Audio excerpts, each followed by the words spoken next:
Good evening, everybody. My name is Nisa Mackey, and I'm the Director and Curator of Public Programs and Education here at the Walker Art Centre. And tonight we're very lucky to have with us writer, curator, art historian, Lars Bang Larsen, who will be presenting a lecture that's related to Hippie Modernism, Struggle for Utopia, which is curated by Andrew Blauvelt and will be running until the 28th of February next year. I know that all of you have program notes with you, so I won't go through Lars's extensive resume. However, I did want to point out that Lars really is a kind of like a world expert on psychedelia, and his writings have really compelled, I think, a lot of people to think about how the idea of the psychedelic defies a common conception of scale and relationality, from the elemental through to the human, through to the societal and infrastructural. And tonight, Lars will be drawing on this previous research to discuss what is contemporary about the psychedelic revolution. Thank you, Lars.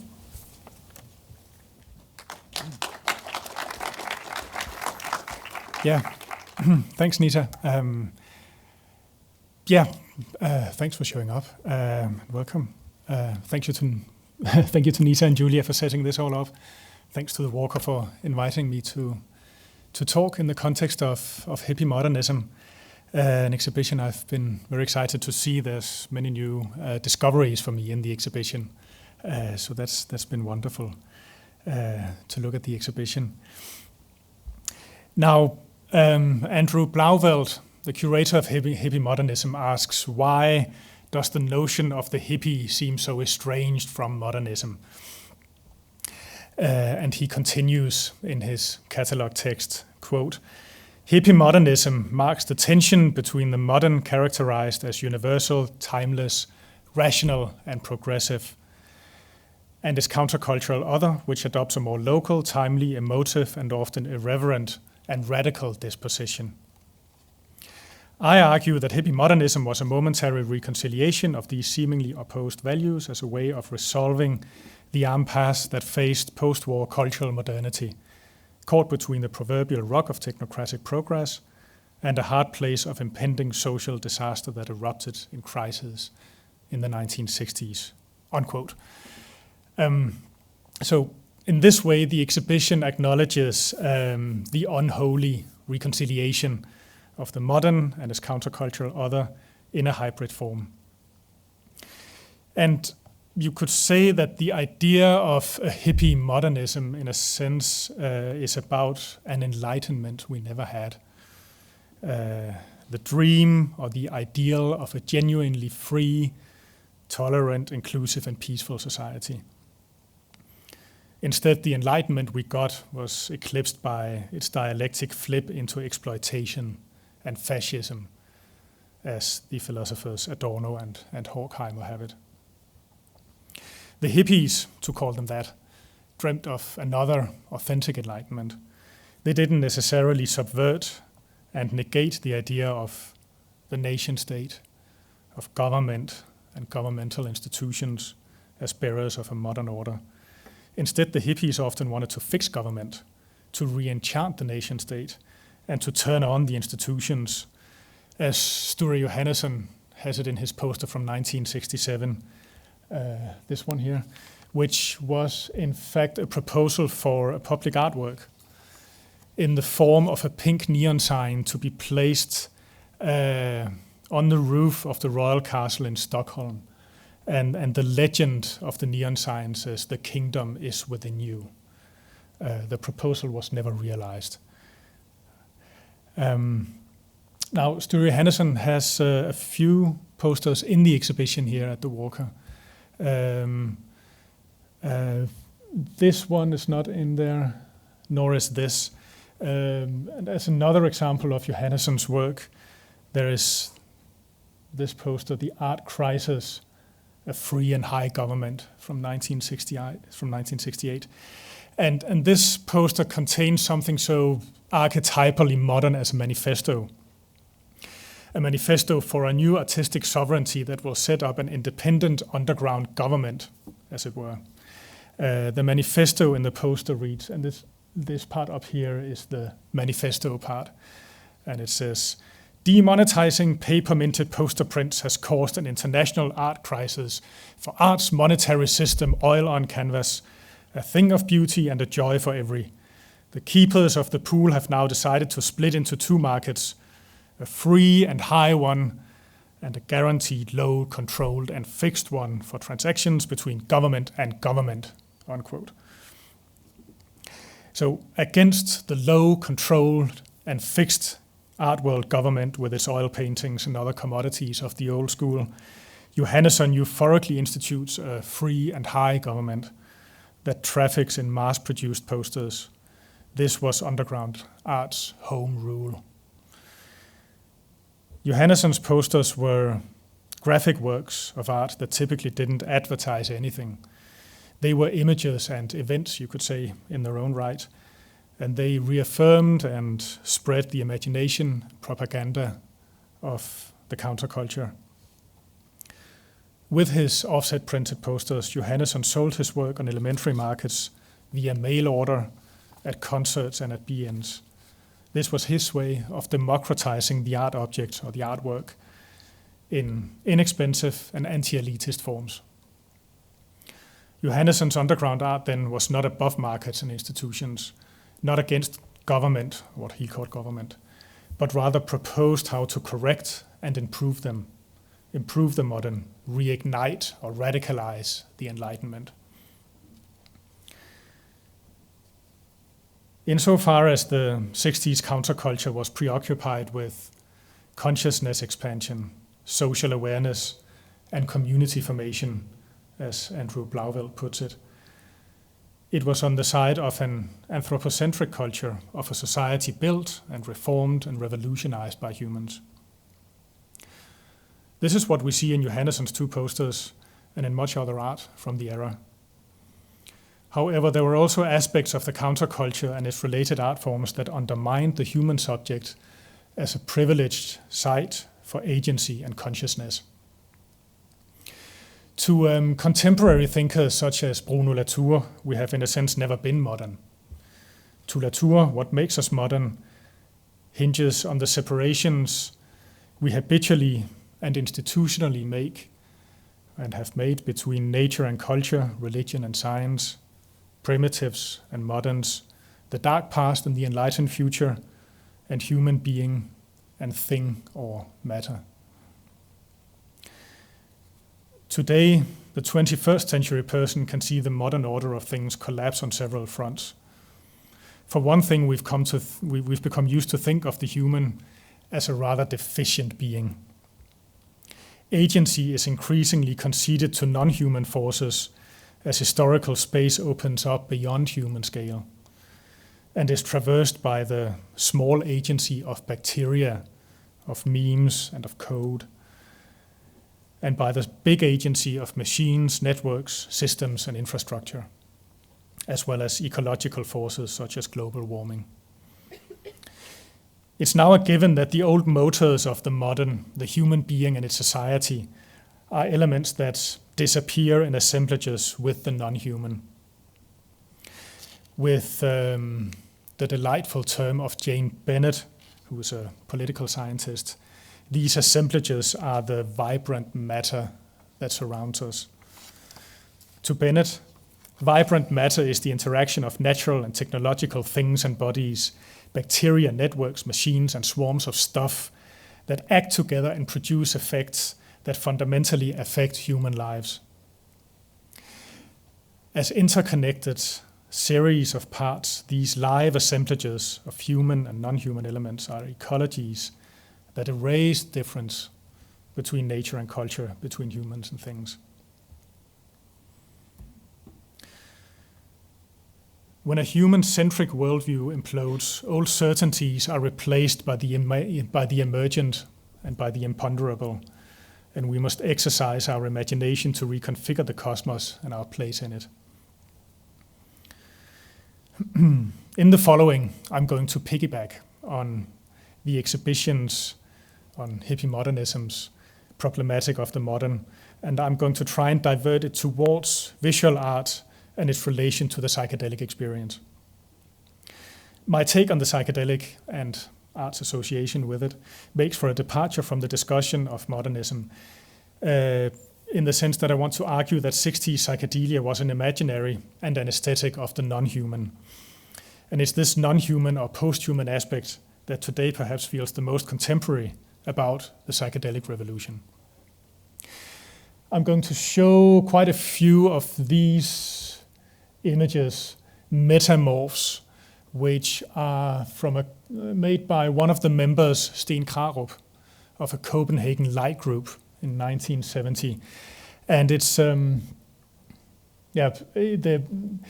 are also examples in the exhibition of wet lights, what they used in liquid light shows in the 60s. These are particular because they're black and white, and they were used by King Kong, the King Kong light group, as a backdrop for other projections, films, still images that would be superimposed on this black and white background, and the black and white background would create a sort of 3D effect and make the superimposed image stand out. I've never seen it myself, but even just as stills, they're quite compelling. Few imaginaries and few art forms have permeated contemporary culture in the way that has psychedelia of the 60s. Alone the universality of the word makes it significant, on a par with pop art and other artistic isms, even with philosophies such as existentialism. Strangely, in spite of its ties to criminalized drugs, it is a common notion, a famous concept. The connection between visual art and the psychedelic experience harbors still unexplored potentials. This proposal can be argued on the basis of artworks, artist statements, and the content of archives. But it's also based on something as vague as the intuition of the promise that psychedelia still gives, I would argue. Namely the promise of transformation, promise of a different way of perceiving and of feeling, the promise of another body and of other times. With this, we are already in two places at the same time. At the material level of artworks and historic traces, and at the level of a promise. And this splitting straddles empirical evidence and speculation. On one side, what psychedelia was, on the other side, where it might take us. I'm going to talk about cases in which the psychedelic recovered itself beyond an essential relationship to drugs, to desire, to the music scene. And I want to follow it, migrating from places it had already been and identities it used to embody. In this way, instead of styles and the visual culture of the youth revolt, or the retrieval of a lost ism, I'm going to follow a crooked path through singular artistic work. We know the term psychedelic as a kind of hyper-adjective that tends to spend itself metaphorically. Psychedelic this, psychedelic that. However, at the same time, as it's all over the place, it abides in a way that suggests that it is self-supplementing, that it's its own definition, and hence it's difficult to let go and find another name for. And this latter characteristic paradoxically leaves you to the mode of repetition to which psychedelia is supposedly averse. In a sense, it's a shame that it has a name at all. The term psychedelia is resolutely post-Second World War. It was coined in 1956 by the British psychiatrist Humphrey Osmond, who derived it from the Greek psyche, that means soul and mind, and deluun, that means to manifest or to open. And the term replaced in experimental psychotherapy at the time no less evocative neologisms such as schizogens or psychotica or fantastica. These terms have been proposed for substances such as psilocybin, mescaline, cannabis, and LSD that were understood to be soul-opening or mind-manifesting, as Osmond would have it. Around the same time, and for their own purposes, intelligence services on both sides of the Iron Curtain experimented with these drugs. And soon after, in the 60s, the term would become part of the counterculture and achieve commercial prominence too. In this way, psychedelia was born into broader historical crises. Idyllic or rhapsodic accounts of the Summer of Love forget that the Summer of Love unfolded after the World War that made a clean slate of known territories, identities, and social fabrics, and that the Summer of Love took place during the Cold War and against the backdrop of the Vietnam War. Coupled with increasingly sophisticated capitalist machinery for the extraction of value, such historical events paralyzed experience through their incongruence with the everyday and with the human body.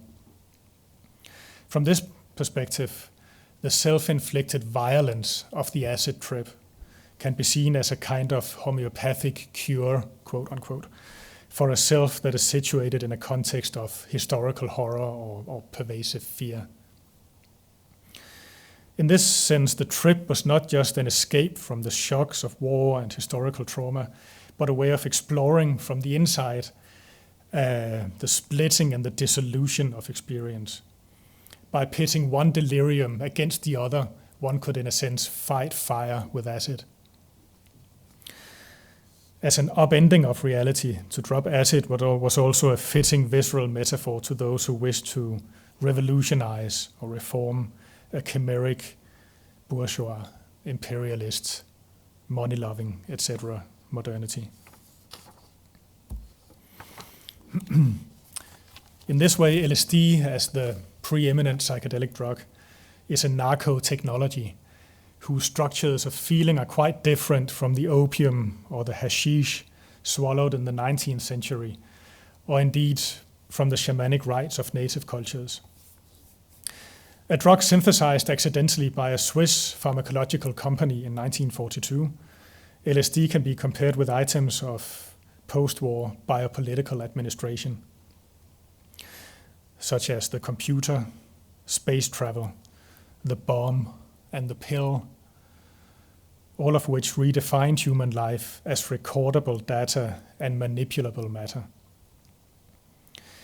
Thus, when the experiencing subject is no longer a biological unity, but an entity that is affected and massaged by information and biotechnologies, experience is in a sense wearing thin or becomes deprived of qualities.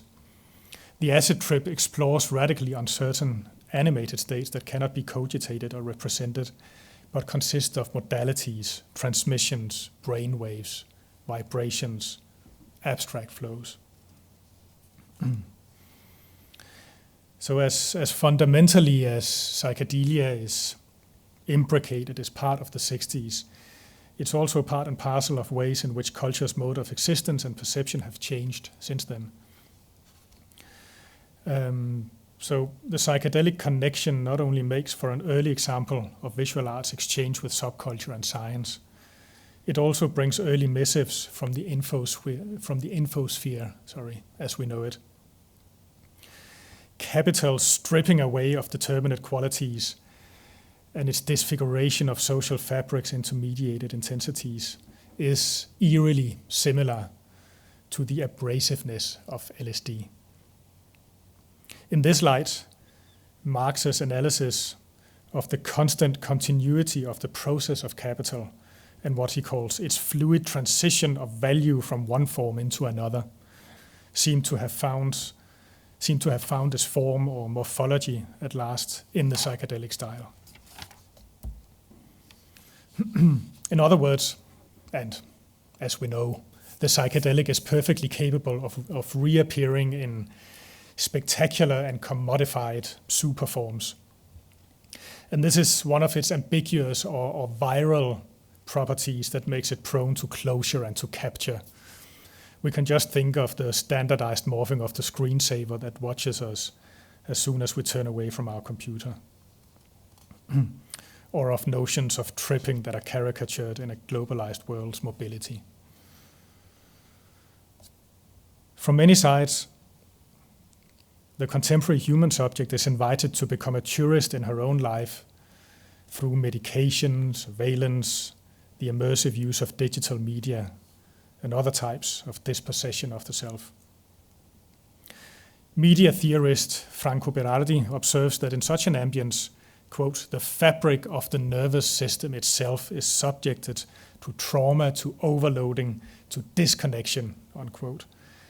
And he says that neuroplastic processes become the battlefield between forces of exploitation and freedom. And I think that this predicament, the nervous system as a battlefield between forces of exploitation and freedom, has a primal scene of sorts in psychedelia, and its sort of composite genealogy of psychiatry and control and commerce and revolution.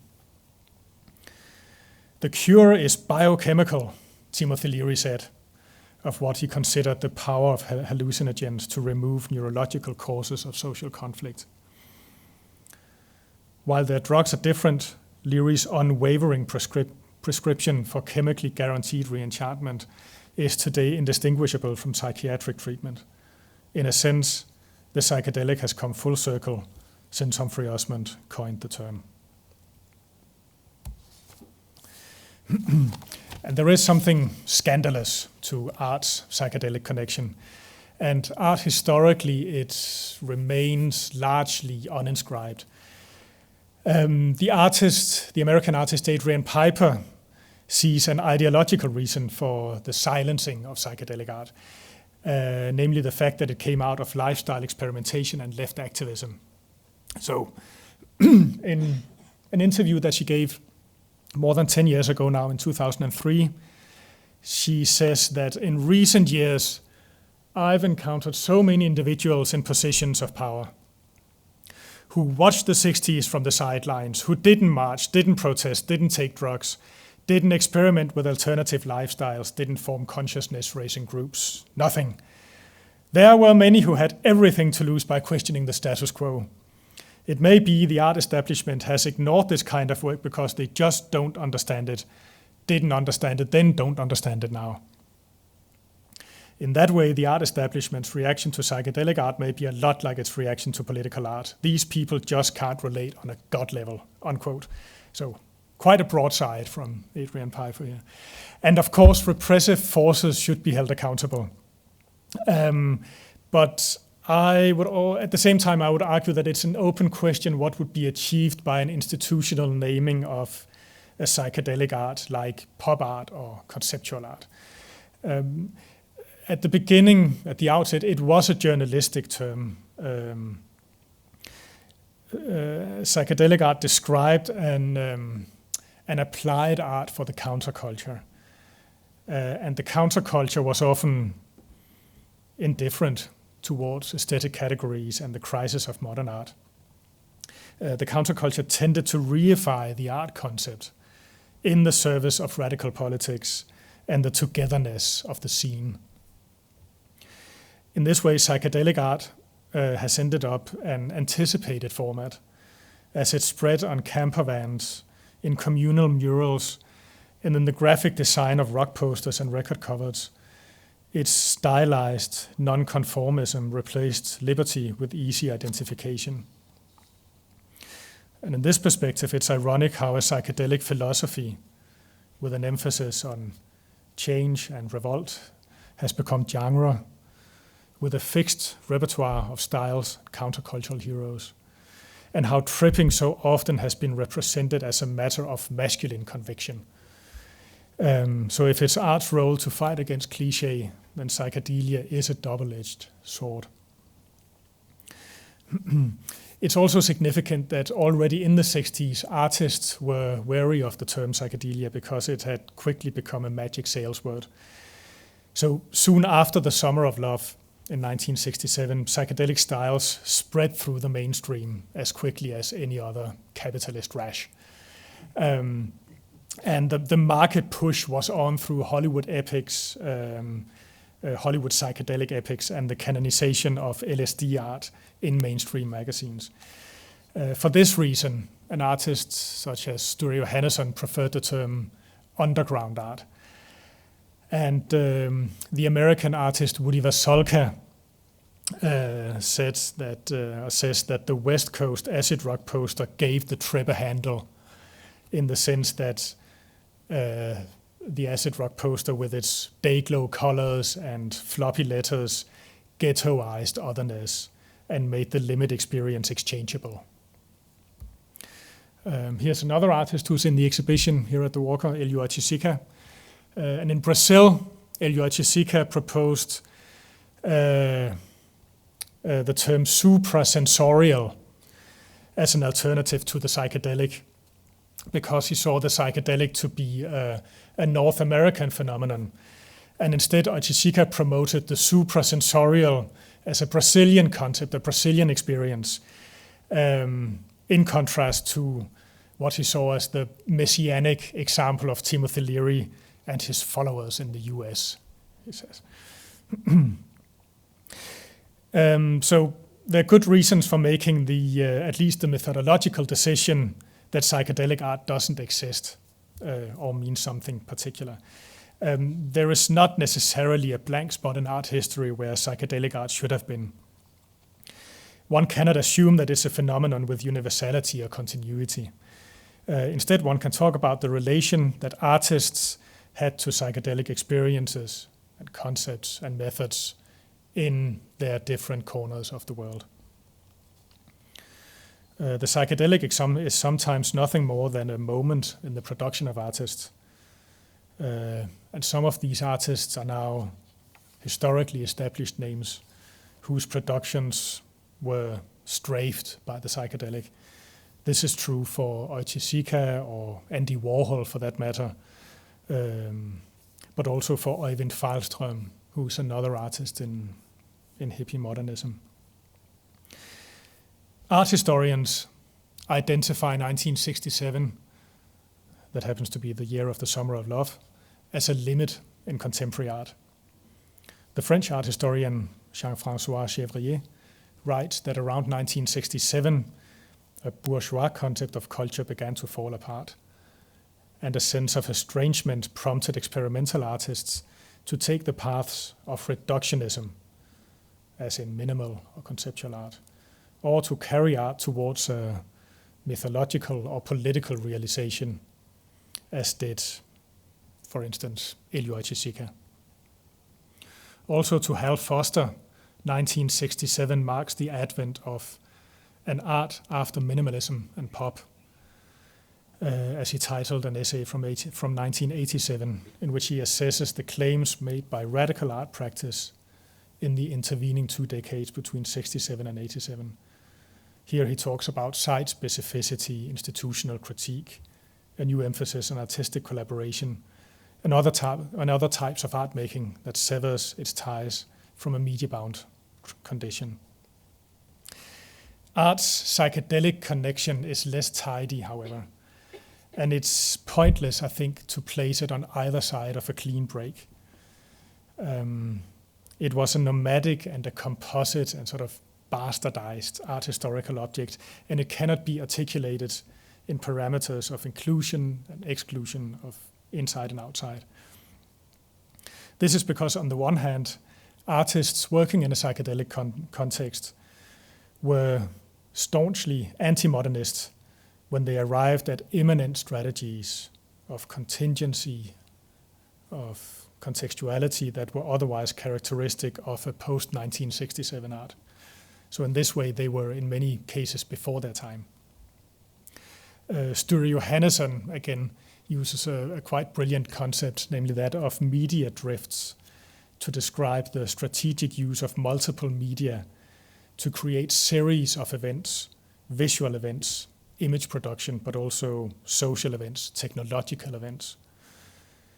And this is something, media drifts is something you can align with what Hal Foster calls a sort of post-1967 art.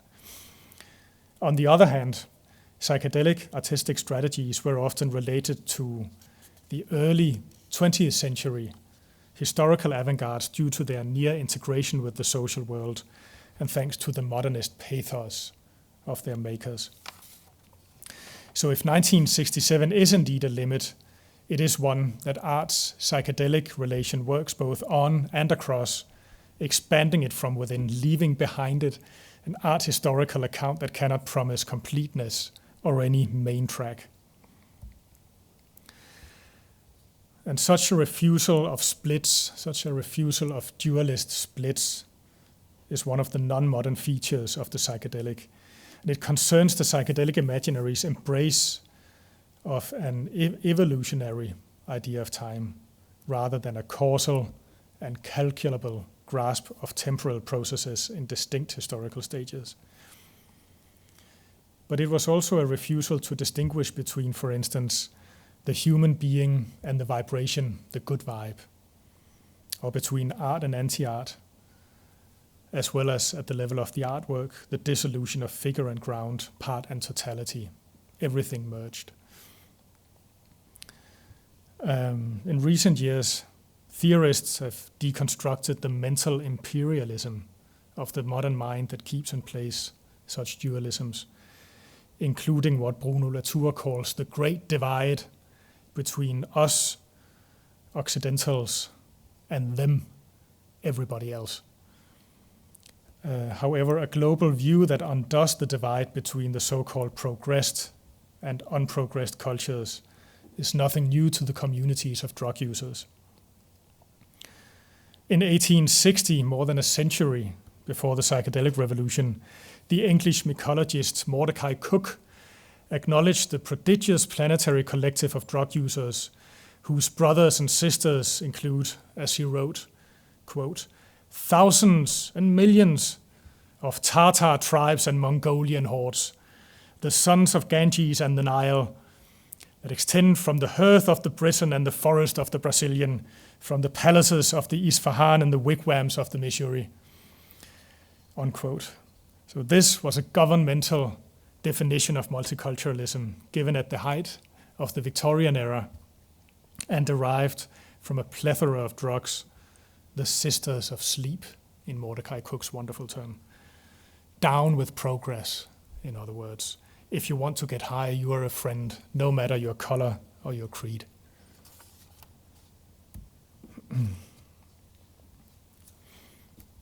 One can argue that the moment that cultural reason is melted by capitalism that is seemingly boundless, psychedelia is in a sense beside the point because there's nothing left to dissolve. When the artificial and the unreal are part of culture to an extent that cannot admit a primordial mutability, instability and fluidity is what there is. And this would suggest a limit to psychedelia. Where does it turn? What is left for it to trip up? To keep art's psychedelic relation open, it must be allowed to multiply and keep dissolving. Instead of the familiar aesthetic of overload, it can perhaps be thought of as something active in time, aimed towards the future. In a temporal register, it's an event as much as a dissolved afterform. If art is that which is not yet a thing, a commodity, certain knowledge, or something identifiable, then psychedelia perfectly inhabits this proto-state with the conviction that time is pregnant with ruptures and beginnings. In other words, the question is, which part of the trip is valorized? Is it the arrival to so-called expanded consciousness and the turning yourself into a psychedelic god, as Timothy Leary had it? That is, the metaphysical, anthropocentric retrieval of the trip? Or does one emphasize the moment of departure towards the unknown? The latter direction would perhaps take the form of a nano-sensualism, a psychedelia of abstraction. Not a visual orgy, nor any kind of expansion, but instead what it might feel like to be hit by one proton at a time, as the artist Søren Andreasen puts it. And this sensibility suggests an attunement to the ephemeral and the molecular, to the splendor of all that which cannot be possessed, whether with money or ego or human perception. And this is the desire to pick up what is present in the thick mumble of assemblages of the human and the non-human. It's a contact consciousness that affirms what is outside and non-self. The de-individualizing power of the psychedelic experience and its narration and its conceptualization is a kind of subtractive protocol turned towards emergence. Such artistic strategies, then and now, are tuned into discrete conditions and micro levels that are imperceptible or inaccessible on the narrow band of the human senses. The conviction that one can't know anything beyond the fact that one is affected and that one affects other beings and things leads to a differentiated relation to the human sensorial apparatus. The desire to test its capacities and alter its limits can lead to a debauch of language and imagination, where even disappearances and pseudo-recognitions may be acknowledged as events. In this sense, art psychedelic relation takes the nervous system as its site of production to develop a critique of experience. In dynamic arrangements that connect the somatic with the symbolic, it is concerned with creating effects that work their way across perceptual and representational systems and undo what we are and undo how we understand that which we endure. In hallucinations, there's not just euphoria, of course, but also non-identity and paranoia that innovate and unsettle self and reality. This is also the old symbolist way of using drugs as a means to displace and irritate the natural and the authentic. Just think of Baudelaire's artificial paradises, or Walter Benjamin's profane illuminations, or what the Belgian artist Henri Michaud called the miserable miracle of the mescaline high. In the words of Sture Johannesson, again, the 60s underground culture considered the hallucinogenic drug a working material in the sense of an autonomous agent or technology that worked over the person who took it.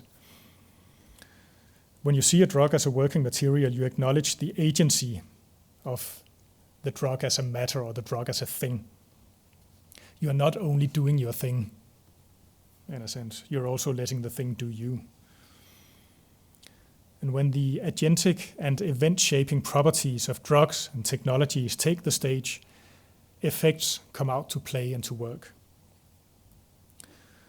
This relates to the trope of synesthesia as a rewiring and hooking up of the senses.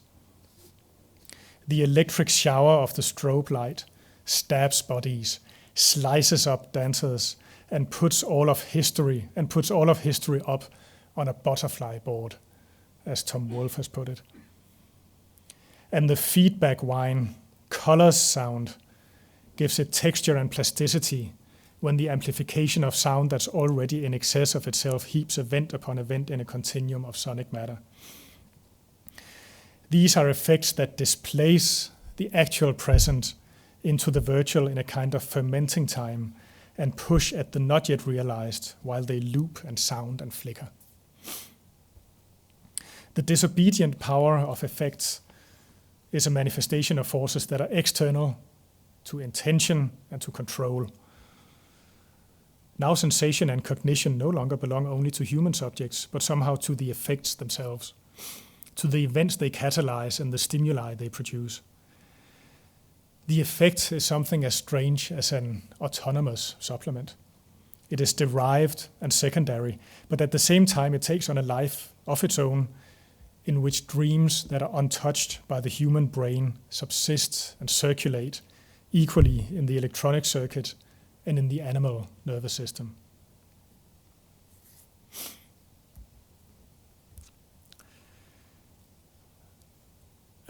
Finally, it should be said that we cannot award 60s psychedelia with the historical privilege of being the first or the only non-modern, post-human art form. On this note, psychedelia can be compared with science fiction, with the Gothic, and with the occult, such as this fascinating, very flower power watercolor from the 19th century. It's a watercolor of spirit entities, ostensibly the manifestation of dead people. It's made by an English artist called Georgiana Horton around 1880. Resisting humanism and artistic autonomy. Psychedelia, as well as sci-fi, the Gothic and the occult, are all what one could call paracultural practices that have been rejected by good taste. In spite of the differences between them, they form what can be called an aesthetic proletariat. One can compare their anti-canonic stance, their deactivation of the laws of form and high art. They're all underdogs, parodies of origin. They're art forms that aren't lovable, nor do they take part in the production of knowledge and culture. They're busy, they're alterated, excited, but they're not awake somehow. They allow for corruption and becoming to coexist. This is another work of Georgiana Horton's called The Eye of God, and this is 1870. Just like psychedelia was, sci-fi, the Gothic, and the occult are also sellers and crowd pleasers. They're easily turned into genre and to commodity. More than any other art forms, however, they have explored intensities, affects, and effects. In our logistical world, affects and effects are crucial means to enlist our nervous systems and social reproduction through desire, anxiety, fear, and other desubjectifying mechanisms. On the other hand, through other feelings and virtual intensities, we may be able to connect to something else than the given, to events, to ecologies that are larger than ourselves, and that can punctuate individual and collective history. In this way, we can perhaps keep one eye on current urgencies and another eye on outsides to the dominant reality. Thank you. That was it.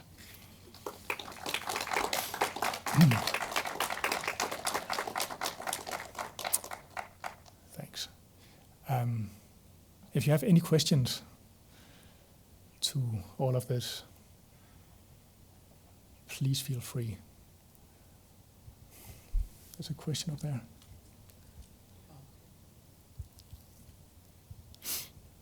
I really enjoyed your talk, and I've never heard anyone really get into this very deeply, so it was really interesting to see someone really try to deal with all the things that it brings to the fore.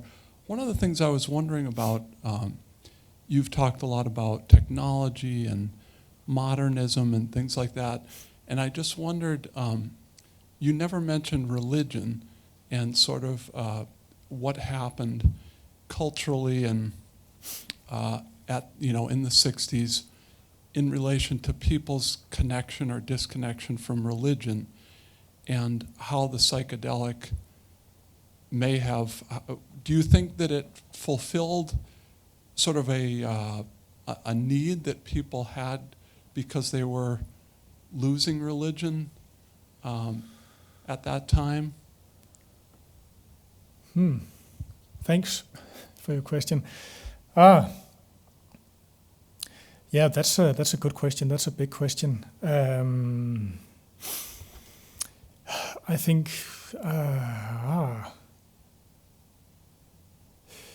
Well, to begin here, to begin in the 19th century, where I ended, I think the loss of religion and the critique of organized religion has, of course, been taking place for a long while, and it's one of its primal scenes are with spiritualism, which had some very strong manifestations here in the U.S. in the late 19th century, and the spiritualists are not religious in the sense that they confess to any religion, and they didn't hold any belief in the Holy Bible or religious authority such as priests or the church. They believed that the other side, the astral plane where the dead souls reside, is actually there. We just need to refine our methods and technologies for communicating with them. So in this way, you can see a continuity from the spiritualism of the 19th century as a social reform movement to the countercultures of the 60s. And they were also, the hippies, the counterculture of the 60s, were of course also trafficking in contact consciousness with everything alien, really, whether, extraterrestrials or non-Western religion. So, I mean, I'm not sure what to conclude here. I haven't studied this so much, but I think that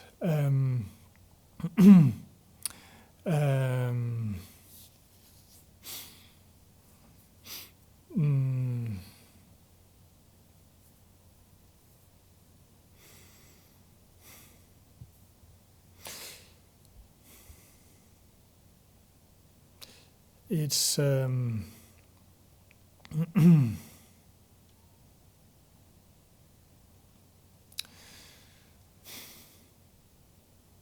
yeah, sorry for stalling, but I think the hippies had a great big palette of things that they reached out to sort of stimulate their contact consciousness. One was drugs, the other was technology. They weren't as Luddite as is often held, and as hippie modernism also argues. The very notion of turning in, tuning in, and dropping out are mechanistic metaphors, because turning on and tuning in is what you do with a radio or a radar system. Exactly. So, but what exactly they were tuning into, I think, was, you can call it spiritual, whatever that means, but it was not necessarily something to replace the big confessional organized religions. I think it was something else. I'm not replying to your question here, but sort of thinking along it. I hope that it makes sense. Sorry. There's another question. Yes. All right. To follow up on this question, you made the comment in regard to Georgina Houghton about resisting humanism and connecting to things larger than oneself.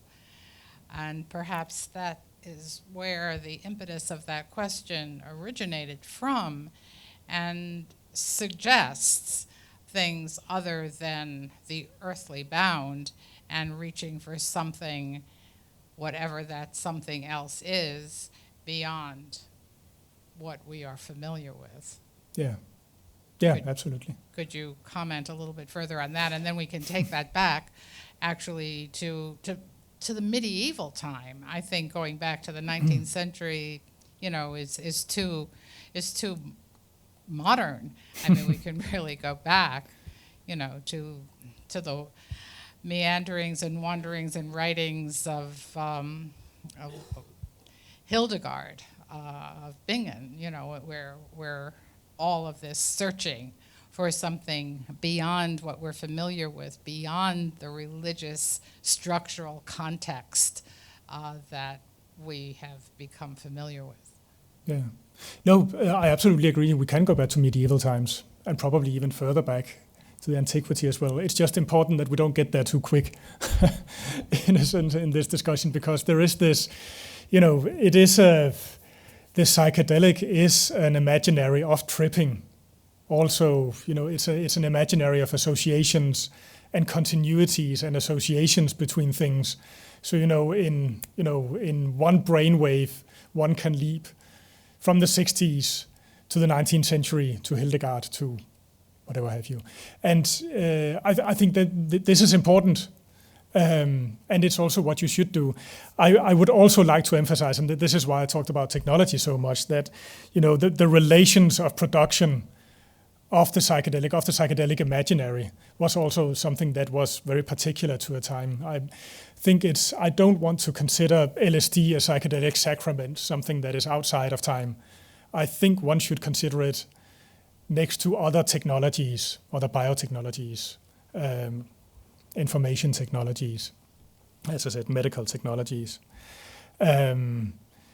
in order not to become transhistorical too quickly.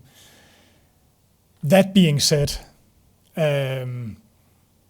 one can also use this imaginary, travel with this imaginary, so to speak, to connect these others, these underdogs.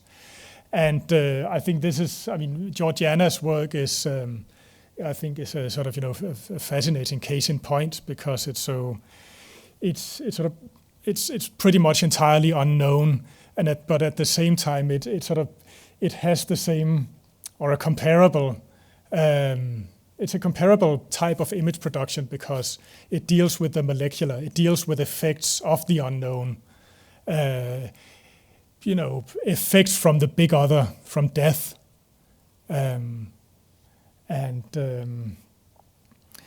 It was also, but also on the level of artistic production, it resonates with what the hippies were doing, or artists working in the context of the counterculture, what they did.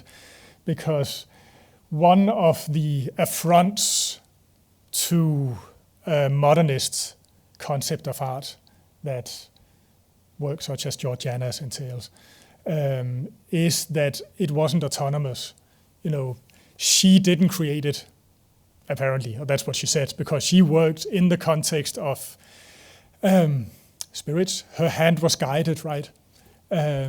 She worked in the, and we can think of that what we want, but but she was a medium who also worked in the context of spiritualist communities as well. So many of the artist mediums of the time here, they worked in the context of groups. So in this sense, this is also a kind of social art, quote unquote, collective art.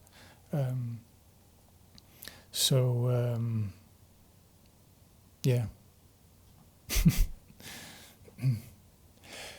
There's a question up there. Yeah, I just want to piggyback a little bit on the last two questions. And thank you again for your talk.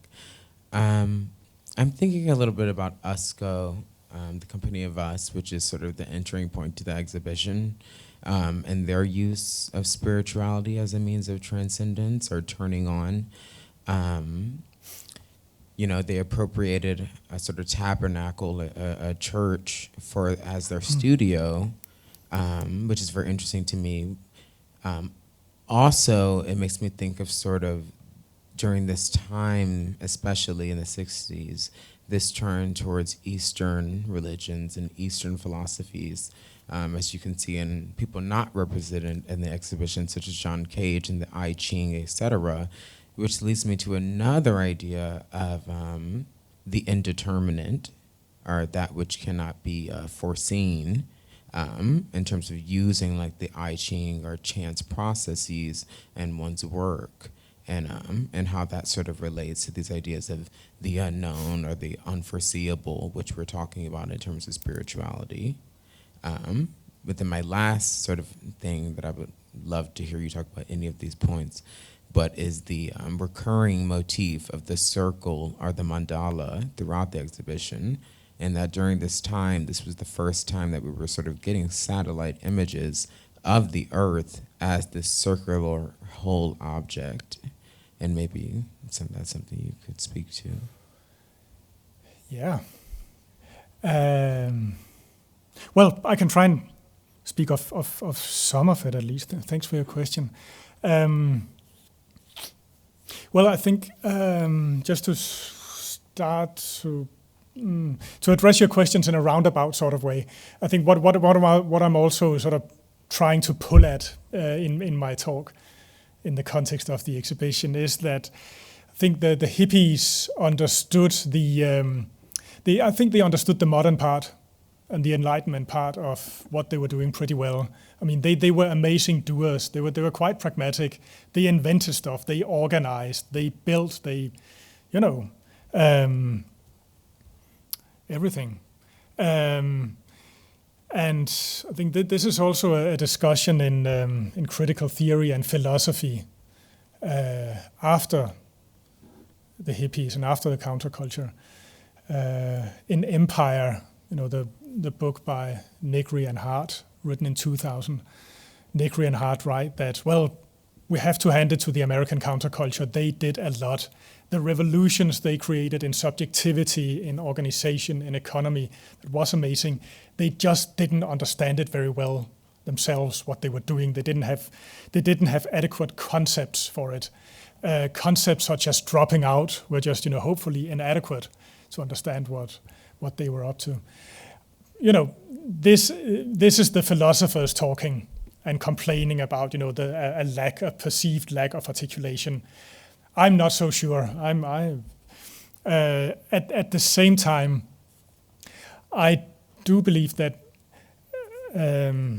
at the same time as the hippies or artists working in the context of the counterculture had intuitions of the non-human or the post-human, their ways of expressing it or imaging it or dealing with it was often pretty conventional or traditional, and that's the case with OSCO, or at least that work that opens the exhibition with the painting with the human figure. I don't remember if it's like this or like this, but you have sort of at the center of a painting you have a human figure from which there's some that radiates energies or something like that, right?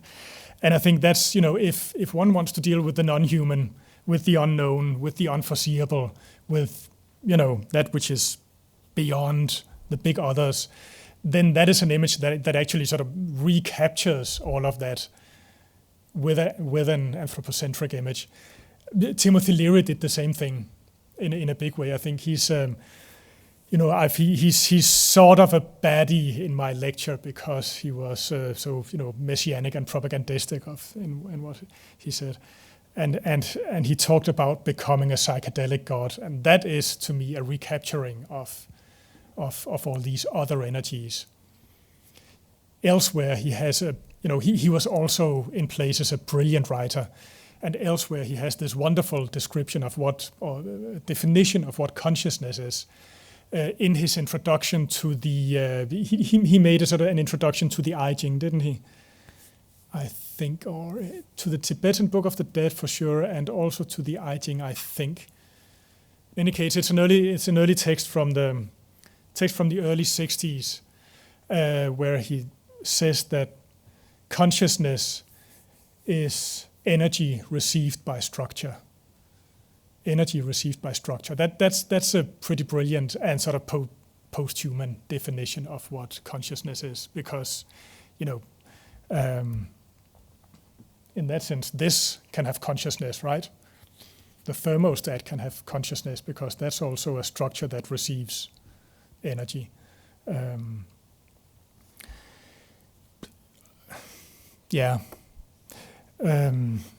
circle. Oh yeah. Where were chance operations? That was I didn't talk very much about Øyvind Fahlström. I'm really happy to see the sort of Scando presence in the exhibition with Sture Johannesson and Øyvind Fahlström. And Øyvind Fahlström is an absolutely wonderful artist, of course. Or he was. He died a few years after he created this work. And this piece is definitely about chance operations, because these strange shapes that the work consists of, it's vinyl, sheets of vinyl that are bent and then put on rods and put in flower pots. And on these vinyl surfaces are paintings, world maps with demographical, statistical information of the world, of the state of the world in 1973. And it's a strange sort of hybrid of a work, but because on the one hand it's quite political, because it's an indictment of multinational corporations and their power over national governments. It's very critical to the CIA and the CIA's and the U.S. government's operations in Latin America, for instance. It's critical to Sweden's engagement in the third world, etc., etc. And it's quite sort of it presents that critique in a very uncoded way, very very direct and uncoded way. On the other hand, it's a dream image. Fahlström said about the work that it was a kind of a dream image of a childhood memory of a Brazilian garden. He was born in Brazil. So a dream image of a childhood memory of a Brazilian garden, which is a great idea. But he arrived at those shapes that he painted on by, drawing blind. He was a kind of a surrealist. So he drew blind, and sort of, recombined those shapes that he drew up until they were strange enough to sort of make it into the work. So that would be one example of chance operations. Cage inspired, perhaps. Not very transcendental in the religious sense, but still. I just wanted to say, one thing in regards to what you said about Usco and that first painting, because I sort of read it differently, because there is that anthropomorphic figure, that human figure, sort of with his hands out, but in the middle there is a image of the goddess Shiva, the Hindu goddess who is known for coming down to earth in order to destroy it and make it anew. So for me, that kind of speaks to this sort of post-human, this idea that the human body is behind this figure who would therefore deconstruct it and make it anew. I don't know if you have any thoughts on that. Yeah. Well, I think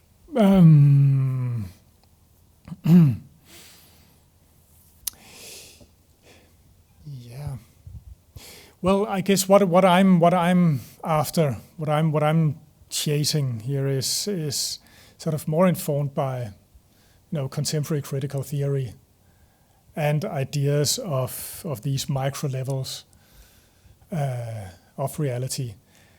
It's got more to do with science in a way, and images that were circulating in the 60s, images that became available from new technologies, new types of photography, stroboscopic photography, for instance. You mentioned satellite images as well.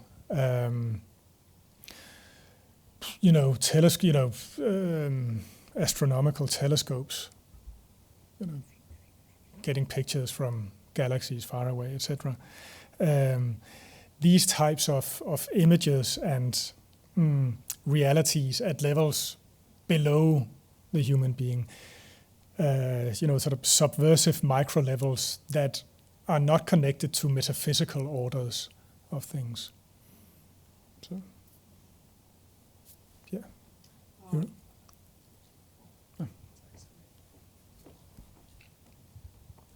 I'd like to go back to the Adrian Piper quote, which I thought was pretty provocative, about sort of the people sort of having mixed the 60s. And I thought that that's a comment you could have made about sort of power in this country at large in terms of political power, but she's pointing it towards the art world, which I think is interesting. Today you look at it in terms of its the sort of the crush of commerce, I guess, is partly to do with that. People, in other words, who were so wealthy that they were not involved or didn't maybe had their experiences, their 60s experiences outside of the earthy, more mundane ones. Yeah. So I'm curious whether has that sort of was it is that a history that is sort of starting to be written now? It's coming up and people look back to it, or is there another dynamic going on, which is kind of this show kind of could play it both ways, because what Andrew did is really put an emphasis on architecture and printed materials versus art versus fine arts, plastic arts.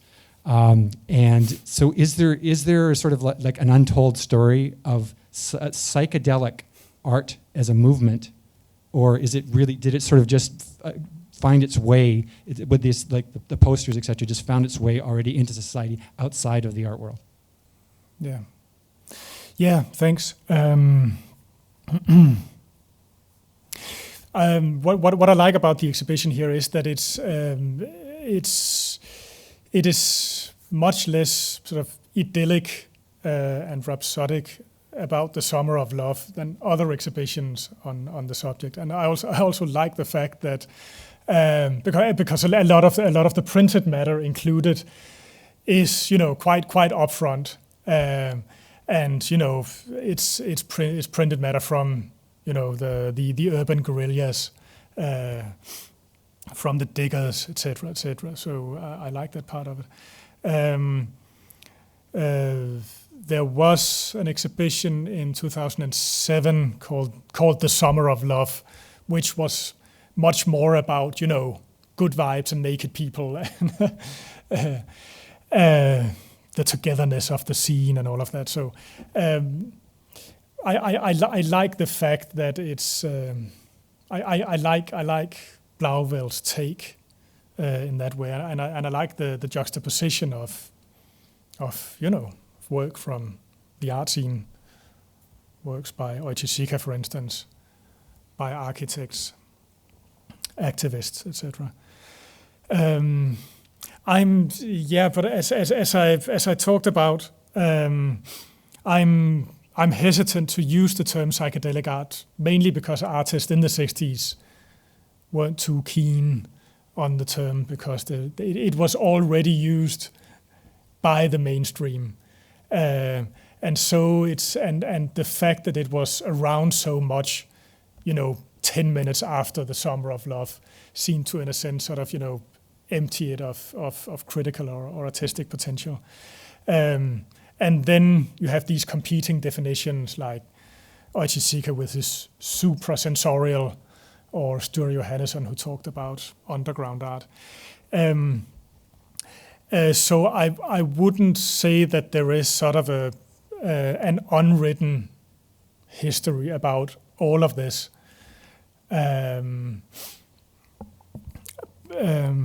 Also because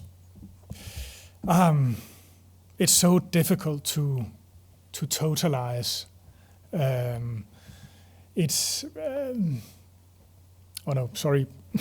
I'll backpedal. It's all too easy to totalize all of this, because just when you, at the very moment you say psychedelic, the moment you say hippie, there's so many given images that, that pops up on your retina. And I think it's important to try and break it down from the inside and sort of, find the goodness that still lives in this psychedelic relation that artists had to this imaginary. So if you would make an exhibition about psychedelic art and include Elio Oichishika in it, then you would actually go against his claim that he was doing something else, to put it very simply. But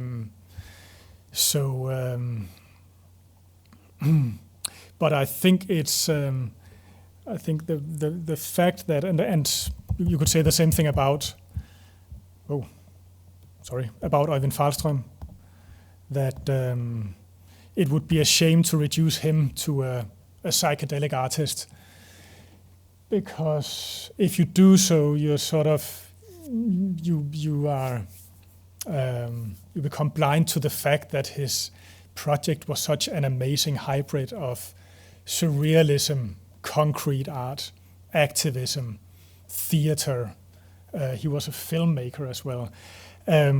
He was very sort of fascinated by the American counterculture and by the psychedelic imaginary, but that was one part of what he did. So I mean, his oeuvre, his work was sort of traversed by the psychedelic, which was one element among others. So, yeah.